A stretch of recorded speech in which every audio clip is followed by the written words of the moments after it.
ज्योतिबा फूले जी, सावित्रीबाई फूले जी, फातिमा शेख जी, साहूजी महाराज, पेरियार रामास्वामी नायकर जी, नारायण गुरु जी, doctor Baba Saheb Ambedkar ji, माता रमाबाई जी, रामस्वरूप वर्मा जी, जगदेव बाबू कुशवाहा जी, ललित सिंह यादव जी, कर्पूरी ठाकुर जी, गाड़गे बाबा और तमाम बहुजन समाज के महापुरुषों के चरणों में कोटि कोटि नमन करते हुए आप समस्त साथियों को क्रांतिकारी जय भीम।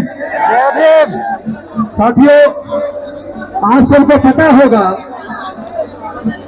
अगर कोई अनुशासन के बिना कोई लड़ाई लड़ी जाती है तो आप कभी जीत नहीं सकते। 10 से 12% लोग पूरे देश के संसद में कब्जा करके बैठे।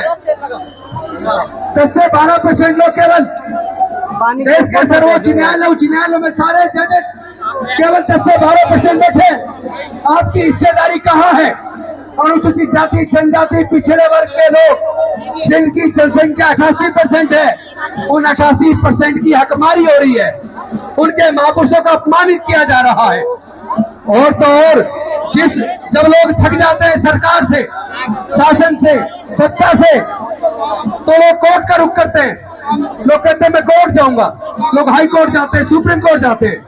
वहां पे पहली बात तो लाखों रुपए फीस चाहिए, हमारे लोगों के पास फीस है नहीं। और वहां अगर मनोवादी जज है जिसके चरित्र में न्याय है ही नहीं, तो वो क्या आपको न्याय देगा?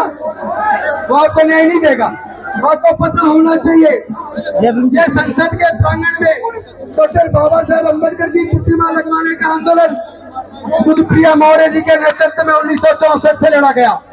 इस आंदोलन में लाखों लोग जेल गए, कितनी माताओं बहनों ने बच्चों को जेल में जन्म दिया, कितने ही हमारे समाज के लोग जेलों के अंदर गुजर गए।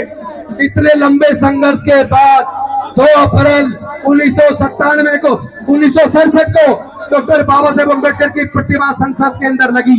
इतनी कुर्बानी के बाद क्या वो कुर्बानी हमारे महापुरुषों की बेकार चली जाएगी? क्या हमारे शरीर के अंदर खून नहीं है?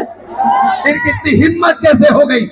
एक तरफ जहां चुनाव के ऊपर एग्जिट पोल आना था, 3 तारीख को एग्जिट पोल आना था और 4 तारीख को चुनाव का रिजल्ट आना था, रातों रात इन्होंने डॉक्टर बाबा साहेब अम्बेडकर, बिरसा मुंडा जी, ज्योतिबा फूले जी, शिवाजी महाराज और हमारे बाकी महापुरुषों की मूर्तियां हटाकर संसद भवन के प्रांगण में कोने में ले जाकर लगा दी।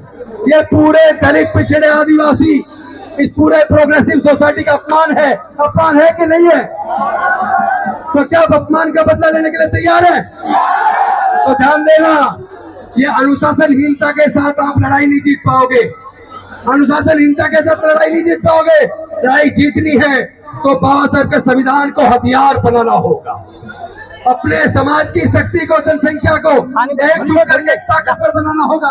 हमारे समाज को तोड़ने के लिए केवल बाबा साहब की प्रतिमा नहीं हटा रहे हैं, बल्कि सर्वोच्च न्यायालय के माध्यम से वो रिजर्वेशन जो डॉक्टर बाबा साहेब अम्बेडकर जी ने हमारे हजारों साल के पढ़ने लिखने के रास्ते जो बंद थे, वो मनुस्मृति को ध्वस्त करके देश को इतना सुंदर संविधान देके हमारे पढ़ने के रास्ते खोले, एजुकेशनल इंस्टीट्यूशन में रिजर्वेशन देकर हमारे आगे बढ़ने के रास्ते खोले, सरकारी नौकरियों में हमारे रिजर्वेशन देकर आगे बढ़ने के रास्ते खोले। लेकिन आप जानते नहीं है कितना बड़ा षड्यंत्र हमारे समाज के साथ हो चुका है। पहले तो आप लोग वजीफे से ही पढ़ जाया करते थे, लेकिन आज अगर आपको अपने बच्चे को इंजीनियर बनाना है, डॉक्टर बनाना है, वकील बनाना है, जज बनाना है, IAS IPS बनाना है, कोई भी कोर्स करवाना है, तो टेक्निकल कोर्स के लिए सरकारी कॉलेज में अगर आपका बच्चे का नंबर आ जाता है तो कम से कम 15 से 20 लाख रुपया चाहिए। मैं आप सबसे पूछना चाहता हूँ, क्या SC ST 99% लोग, क्या उनके पास 15-20 लाख रुपए खर्च करके अपने बच्चों को डिग्री कराने का पैसा है क्या? तो उन्होंने पढ़ाई को इतना महंगा कर दिया, अब मनुस्मृति की जरूरत नहीं है, अब आपके पढ़ने पे बंदिश लगाने की जरूरत नहीं है। उन लोगों ने शिक्षा को इतना महंगा कर दिया कि आपके हाथ से शिक्षा छिन गई है, आपके हाथ से शिक्षा छिन गई है। आपकी लोग रेलवे में नौकरी लगती थी, PNT में नौकरी लगती थी, आपकी बैंकिंग सेक्टर में, इंश्योरेंस में नौकरी लगती थी, आपकी नौकरी उन्होंने छीन ली है। आप ये बताइए, मैं बात को पूरी करूं या रोक दूं? पीछे वाले कह रहे रोक दो। अगर बाबा साहब से प्यार है बता दो, मैं अपनी बात पूरी करूं या छोड़ दूं? आप इस लड़ाई को लेने तैयार हो? मैं पूछना चाहता हूं, मूर्ति तो लगवाने की बात हम कर रहे हैं, लेकिन बाबा साहब के विचार पे चलने की बात करेंगे कि नहीं करेंगे? अंधविश्वास पाखंडवाद हम फैला रहे, हम उसमें घुसे पड़े। कौन है जो कावड़ लेने जाते हैं? SC ST OBC के लोग कावड़ लेने जाते हैं। हम लोग मंदिरों के बीच में लाइन लगाते हैं। हम लोग, हमारा इस्तेमाल धार्मिक जुलूसों में, धार्मिक दंगों के अंदर होता है। इन्होंने नौकरी हमारी छीन ली है, ठेकेदारी प्रथा लाके हमारी नौकरी की आगे आने के रास्ते बंद कर दिए लोगों ने, और बाबा साहेब की प्रतिमा हटाकर हमारा ये अपमान कर रहे हैं। ये पूरे दलित पिछड़े आदिवासी समाज का अपमान कर रहे हैं। उस अपमान का अगर बदला लेना है तो राजनीतिक रूप से भी जवाब देना पड़ेगा। ऐसा नहीं है कि जब चुनाव का टाइम आए तो जाके गुलाम बन जाते हैं। हमारे सांसद विधायक संसद विधानसभा के अंदर गूंगे बहरे बन के बैठ जाते हैं। अगर हमारे सांसद खड़े हो जाए, मूर्ति तो कल लग जाएगी, मूर्ति तो कल लग जाएगी।